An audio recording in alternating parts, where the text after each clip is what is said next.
Hai, apa kabar semuanya? Sehat-sehat saja kan? Selamat berjumpa lagi dengan saya, Bambang Purwoko, dosen politik dan pemerintahan Visipol UGM, juga peneliti di Gugus Tugas Papua Universitas Gadjah Mada. Melanjutkan apa yang saya sampaikan sebelumnya di serial Tanah Papua, Mengenal Papua, bagian pertama, saya ingin mengajak saudara-saudara semua untuk lebih mendalam lagi mengenal Papua. Kalian semua sudah kenal kan? Papua dan Papua Barat, dua provinsi di ujung timur Indonesia, tempat matahari pertama kalinya menampakkan cahayanya untuk kita. Ada dua provinsi, yaitu Provinsi Papua dengan ibu kota di Jayapura dan Provinsi Papua Barat, ibu kota di Manokwari. Kota atau kabupaten apa saja yang ada di kedua provinsi itu? Masih ingat? Atau perlu mengingat-ingat lagi? Baik. Di Provinsi Papua Barat, saudara mungkin pernah dengar nama Kabupaten Raja Ampat. Terkenal karena pariwisatanya. Nah, kabupaten lain apa? Kita mulai dari ibu kota provinsi, yaitu Manokwari. Lalu geser Manokwari Selatan, Pegunungan Arfak, Teluk Bondama, ke selatan ada Kaimana, Fakfak, Teluk Bintuni, Sorong Selatan, Sorong Kabupaten, lalu ada Sorong Kota, kemudian Kabupaten Tambro, Kabupaten Maibrat. Semua itu berada di Provinsi Papua Barat. Bagaimana dengan Provinsi Papua? Untuk Provinsi Papua, kita semua tahu ibu kotanya di Kota Jayapura. Lalu ada Kabupaten Jayapura, ada Kerom, ya. Lalu geser ke selatan, naik sedikit Pegunungan Bintang, turun sedikit Bovendigul, turun lagi Merauke, geser ke barat ada Kabupaten Mapi, geser lagi yang juga terkenal Kabupaten Asmat, lalu Mimika yang ada Freeport di sana, geser ke utara ada Nabire, masih di wilayah pantai ada Kabupaten Supiori, Kabupaten Biak Numfor, Kabupaten Kepulauan Yapen, dan Kabupaten Waropen. Geser lagi ada Kabupaten Mambramo Raya, Kabupaten Sarmi, dan juga Mambramo Tengah. Bagaimana untuk wilayah gunung? Ya, kita mulai dari Kabupaten Puncak yang tertinggi. Lalu ada Puncak Jaya, Tolikara, Yalimo, Yahukimo, ada Jaya Wijaya, ada Nduga, Lani Jaya, Intan Jaya. Dan juga geser lagi sedikit, ada Dogiyai, ada Paniyai, ada Deyai. Ya, dari dua provinsi tersebut sangat mungkin akan lahir provinsi-provinsi baru. Misalnya, Provinsi Papua Selatan atau Provinsi Papua Barat Daya, dan yang sangat mungkin akan segera lahir Provinsi Papua Tengah. Tanah Papua terbagi ke dalam 7 wilayah adat, yaitu 2 di Provinsi Papua Barat, Domberei dan Bomberei, serta 5 di wilayah Provinsi Papua. Kita mulai dari Mamta, Saireri, kemudian Lapago, Mepago, dan Animha, atau ada juga yang mengatakan Ha-Anim. Wilayah adat ini masing-masing meliputi beberapa wilayah administratif, yang di dalamnya juga terdiri dari sekian banyak suku yang memiliki kesamaan. Jadi mereka yang berdiam di wilayah Mamta, Saireri, Lapago, Mepago, Ha-Anim, Domberei maupun Bomberei adalah masyarakat ya, atau suku-suku yang memiliki kemiripan satu dengan yang lain. Nah, di dalam satu wilayah adat terdiri dari beberapa wilayah administratif, kabupaten maupun kota.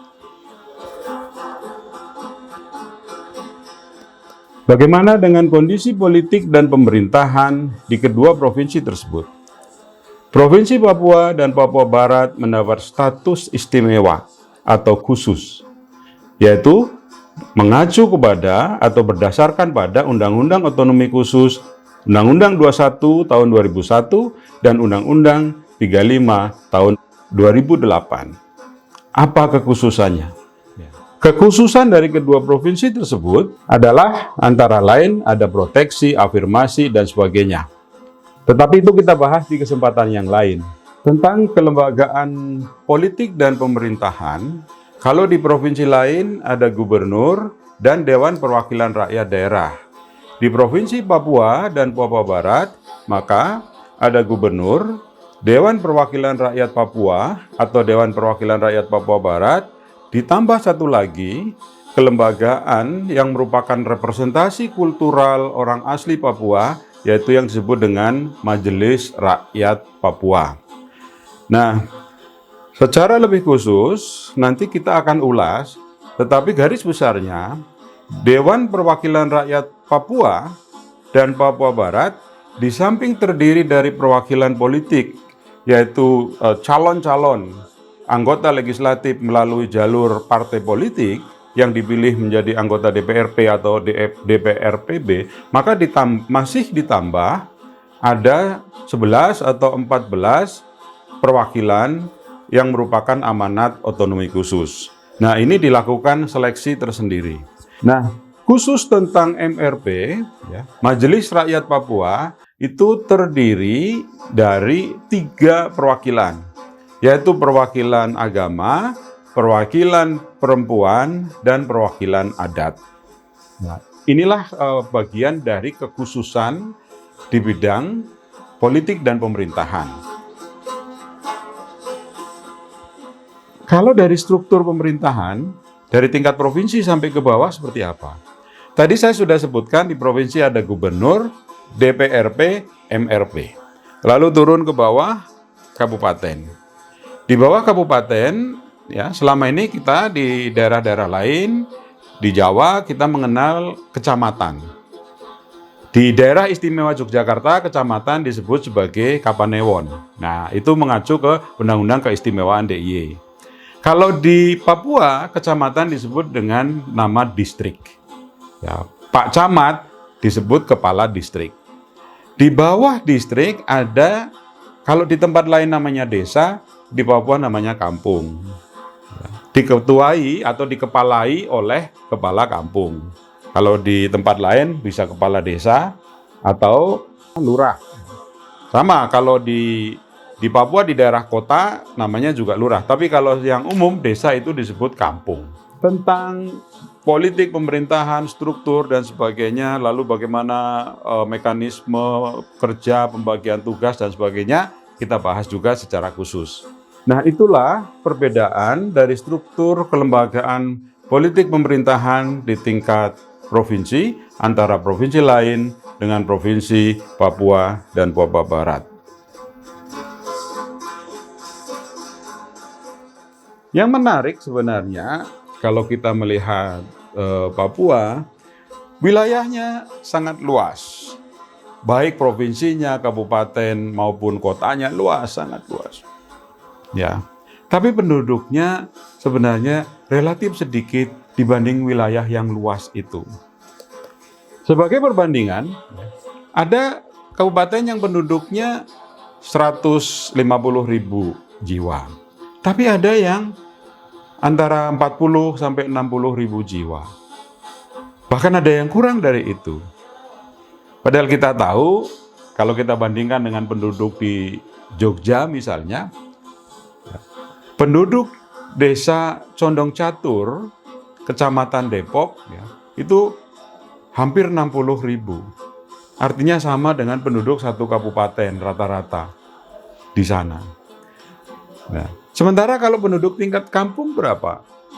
Penduduk kampung sedikit. Jumlahnya bisa 300 jiwa, itu cukup banyak ya. Ada yang kadang hanya 100 jiwa. Tentu saja ada yang mungkin mencapai 1.000 ya. Tapi rata-rata di bawah 5.000. Dan pasti di bawah 5.000 penduduk kampung-kampung yang ada di sana. Nah, ini juga nanti menimbulkan satu permasalahan sendiri dalam kebijakan pembangunan setempat yang harus juga dipikirkan bagaimana model pembangunan yang tepat untuk wilayah yang luas, dengan penduduk yang sedikit itu. Dengan konteks yang seperti itu, wilayah luas, penduduk sedikit. Mengapa? Ya. Penduduk pada umumnya terpencar-pencar di wilayah yang luas itu, tetapi juga terpisahkan oleh kondisi geografis yang ekstrim. Kalau penduduk di pantai, ya relatif bisa menempati wilayah datar yang luas.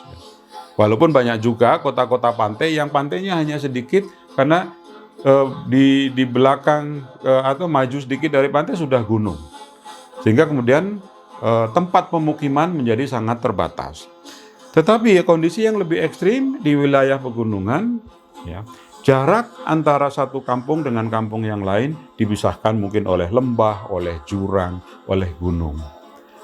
Sehingga penduduk berkumpul, misalnya di Honai, satu Honai ada beberapa puluh penduduk, lalu yang lain terpisah lagi di Honai yang lain. Dan ini bisa dibayangkan implikasinya terhadap pelayanan masyarakat yang harus disiapkan oleh Pemda. Kondisi geografis yang ekstrim ini juga berdampak kepada sulitnya akses transportasi. Jalan darat mayoritas hanya ada di wilayah-wilayah pantai.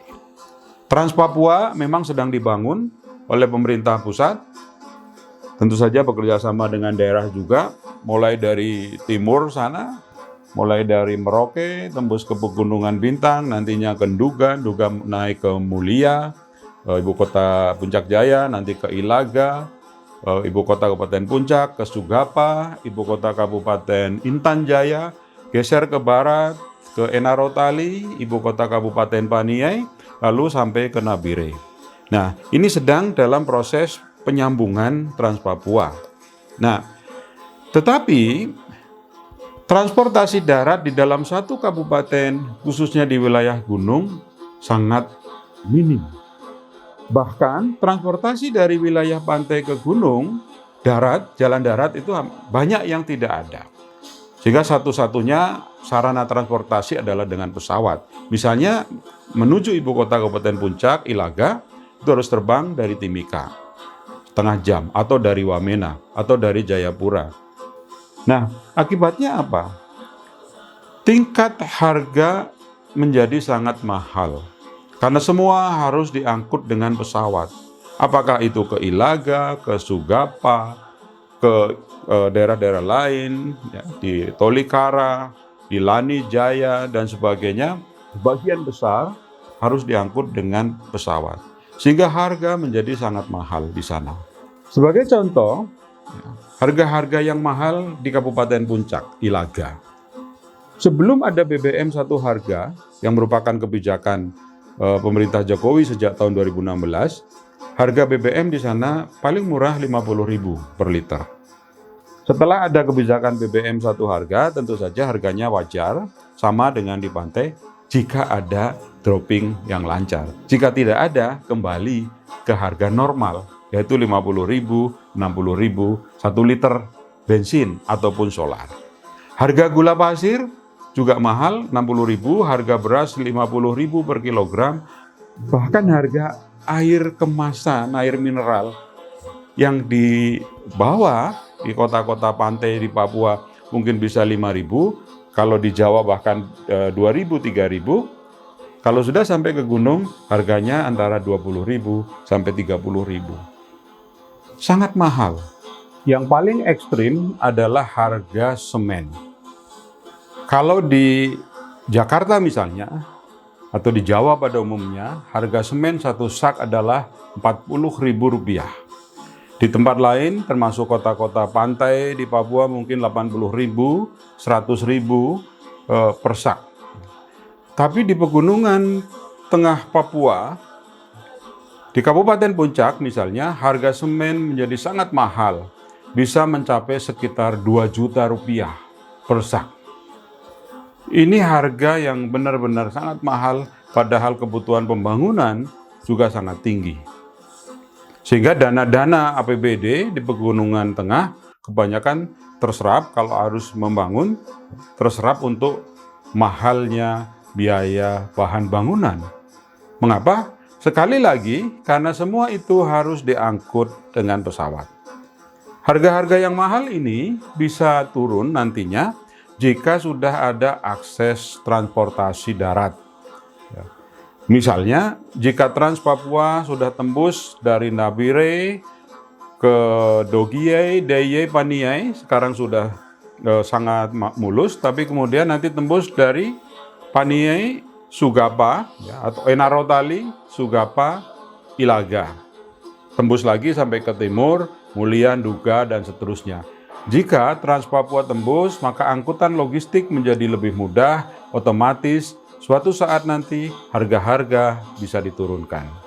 Dalam kondisi ekonomi masyarakat yang terbatas, daya belinya rendah, tapi harga-harga sangat tinggi. Ini ironis. Dan inilah mengapa sangat penting bagi pemerintah pusat untuk melakukan kebijakan-kebijakan terobosan yang bisa membantu mengatasi kesenjangan harga ini. Karena bagaimanapun juga, Papua maupun Papua Barat, kabupaten-kabupaten yang ada di pegunungan, masyarakat yang tinggal di gunung-gunung, semua adalah bagian dari Negara Kesatuan Republik Indonesia. Sehingga dalam bahasa yang sedang populer saat ini, negara benar-benar harus hadir ke tanah Papua. Bentuk kehadiran negara ke tanah Papua yang real seperti apa, nanti kita akan bahas lagi di bagian berikutnya. Karena itu, jangan kemana-mana, tetap bersama saya, BP Channel. Jangan lupa untuk yang belum subscribe, segera subscribe, share ke teman-teman, dan bunyikan tanda lonceng supaya kita terus bisa tersambung. Terima kasih. Kinaonak, amolongo, amakanie, wah, wah, wah, wah, wah.